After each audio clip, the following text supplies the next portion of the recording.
The Lord be with you. A reading from the Holy Gospel according to John. There was a wedding in Cana in Galilee, and the mother of Jesus was there. Jesus and his disciples were also invited to the wedding. When the wine ran short, the mother of Jesus said to him, "They have no wine." And Jesus said to her, "Woman, how does your concern affect me? My hour has not yet come." His mother said to the servers, "Do whatever he tells you." Now, there were 6 stone water jars there for Jewish ceremonial washings, each holding 20 to 30 gallons. Jesus told them, "Fill the jars with water." So they filled them to the brim. Then he told them, "Draw some out now and take it to the head waiter." So they took it. And when the head waiter tasted the water that had become wine, without knowing where it came from, although the servants who had drawn the water knew, the head waiter called the bridegroom and said to him, "Everyone serves good wine first, and then when people have drunk freely, an inferior one. But you have kept the good wine until now." Jesus did this as the beginning of his signs in Cana in Galilee, and so revealed his glory, and his disciples began to believe in him.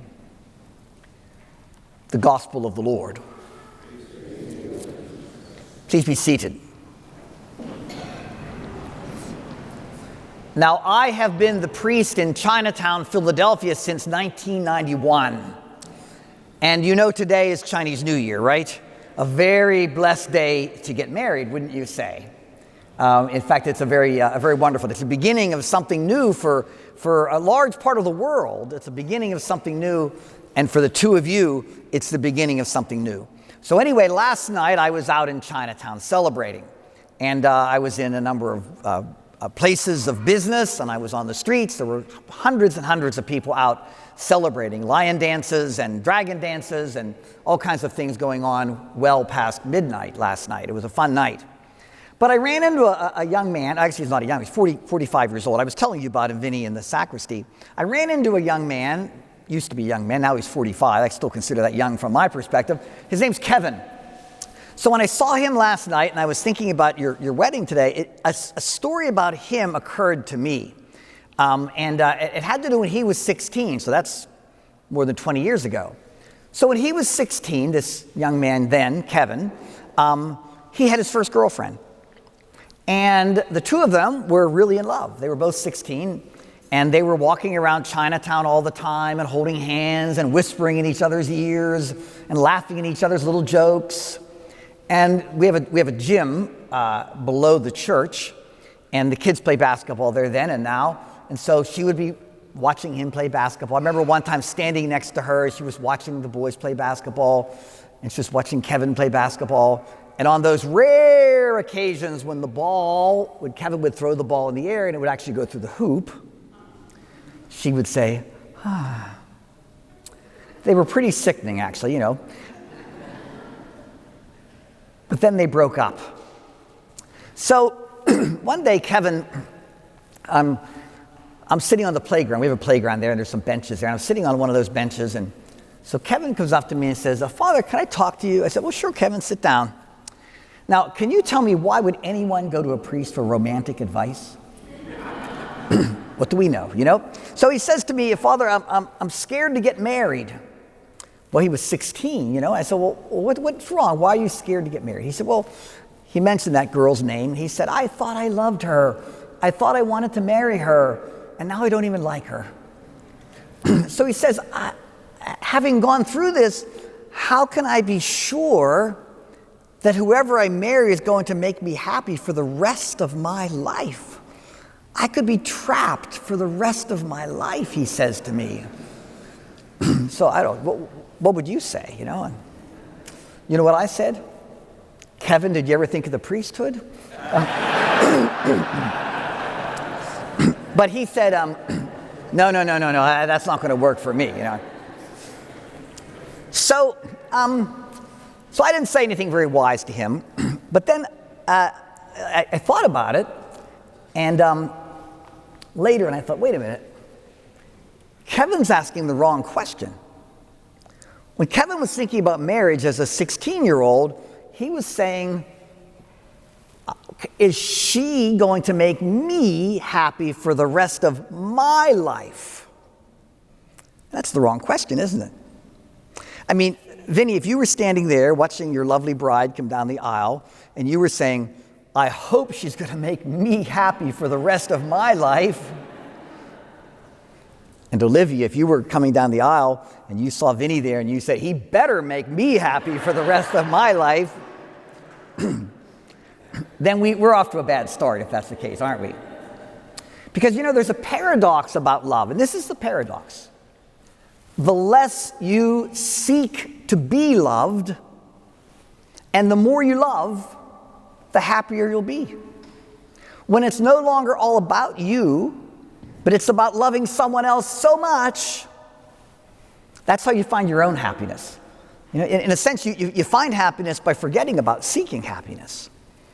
When you love someone enough that you want what's best for that person, you find freedom and liberation. And that's what an ideal marriage is. Now, I said at the beginning that we were talking in the sacristy, Vinny and I today, and he was telling me he's going to raise his kids Catholic. If anybody worried about that, he's going to do that. He told me that back there. I did admonish him about that, and he readily agreed. And I believe him. I believe him. And I told you at the beginning of Mass today, they wanted to be married in the church. That was really important to them. Because the best example of that kind of self-sacrificing love that leads to life is Jesus himself, isn't it? I mean, Jesus did everything for us. He gave his life for us.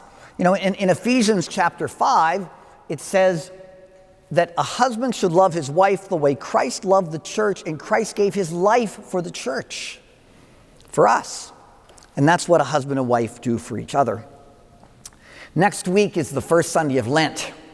This is Ash Wednesday, so everybody go to church on Wednesday, all right? This is Ash Wednesday. Will you be on your honeymoon? There are churches in that place you're going. So anyway, so this is next Sunday, first Sunday of Lent. Every year we have the gospel about the temptations of Jesus. And this year, because it's Mark's gospel, we don't have the 3 temptations. It's just a shorter summary of the temptation. But in the other 2 gospels, Matthew and Luke, we have the story of the devil tempting Jesus 3 times. You know the story, right? And so in that story, in the gospel of Mark, of Matthew and Luke, the first temptation is the devil takes a stone and tells Jesus to change it to bread because Jesus is hungry. And so the devil is saying, hey, feed yourself, turn this stone into bread. I mean, after all, Jesus changed water into wine. He could change a stone into bread, right? But Jesus says no. And why did Jesus say no? Why is that a temptation for Jesus to turn a stone into bread? Because Jesus never, ever used his divine power, his power as God, for himself. He never used his power to take care of himself. It was always for others. He healed the sick. He made the blind see. He made those who couldn't walk. He healed fevers. And finally, he gave everything on the cross for us. And that's the model of Christian marriage. It's Jesus. That's the model of Christian marriage. And that's, by the way, the 2 readers, you did very well today, by the way. I actually turned to the bride and groom and mentioned that because a little bit of practice and you were excellent. And you could hear every word, right? And that second reading from St. Paul talks about love, and he says love's not easy.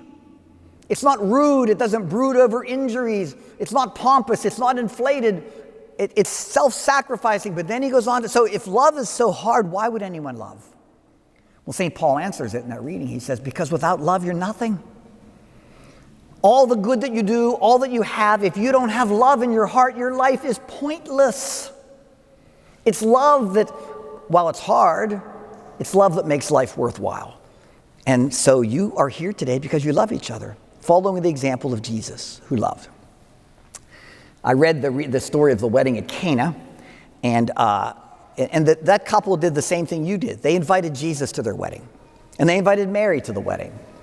And that's what you did too. You came into the house of Jesus. You came into the house of God. You came to a place where we love and honor the Blessed Mother. And you chose to be married here. You invited them to your wedding. And the reason why that's important is because just as this couple in the gospel needed the help of Jesus and the intercession of Mary, you need the help of Jesus and the intercession of Mary to do what you're setting out to do. Because even though you really love each other, love is not always easy, as St. Paul tells us. And you need help. And you came here today to ask for that help from God. And I hope that the rest of your life, you're always going to come to Jesus and say, help us, help me, whenever you have any kind of problem. So having said all this, I think it's time for them to say those vows, don't you think? So why don't you two come to the center?